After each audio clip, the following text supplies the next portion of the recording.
ഹരേ കൃഷ്ണ. ഭഗവാൻ ശ്രീകൃഷ്ണൻ്റെ വിശ്വരൂപത്തെക്കുറിച്ചൊന്ന് പറയാമെന്ന് വിചാരിക്കുകയാണ്.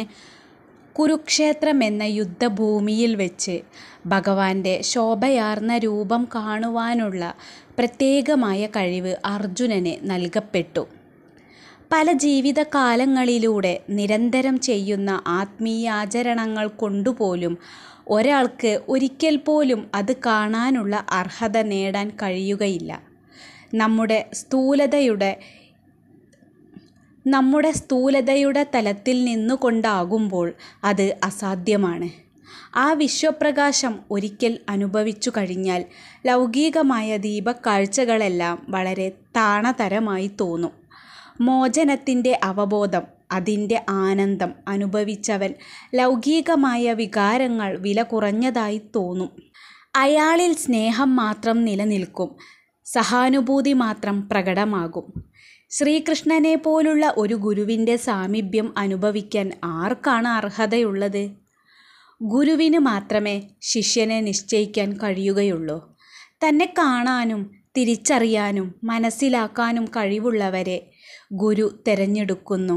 മറ്റുള്ളവർ കാണും, ഒരിക്കലും മനസ്സിലാക്കില്ല. ചിലർക്ക് ഗുരുവിൻ്റെ അടുത്തേക്ക് എത്താൻ പോലും കഴിയില്ല. ഒരുവൻ തൻ്റെ അസ്തിത്വത്തിൻ്റെ ലക്ഷ്യത്തെക്കുറിച്ച് വ്യക്തത ഉണ്ടാകണം. അപ്പോൾ അയാൾ എളുപ്പത്തിൽ ഗുരുവിനെ തിരിച്ചറിയും. യഥാർത്ഥ ഗുരുക്കന്മാർ ഏറ്റവും സാധാരണമായി പെരുമാറും. അവരുടെ ആത്മജ്ഞാനം ഒരിക്കലും പ്രദർശിപ്പിക്കില്ല.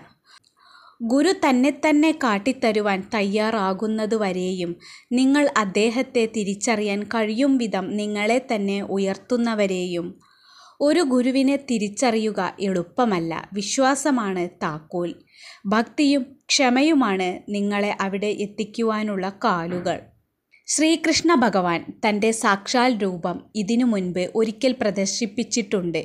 പാണ്ഡവന്മാരുടെ ദൂതനായി കൗരവസഭയിൽ ചെന്ന അദ്ദേഹത്തെ കൗരവന്മാർ ബന്ധിക്കാൻ ഒരുമ്പെട്ടപ്പോൾ അതിൻ്റെ പ്രഭയിൽ കാഴ്ച നഷ്ടപ്പെട്ടതുകൊണ്ട് കൂടെയിരുന്നവരിൽ അധികം പേർക്കും അത് കാണാൻ കഴിഞ്ഞില്ല. നിർദോഷികളും പാപരഹിതരും ആയവർക്ക് മാത്രം ഭഗവാന്റെ തേജോരൂപം കാണുവാൻ ഭാഗ്യമുണ്ടായി.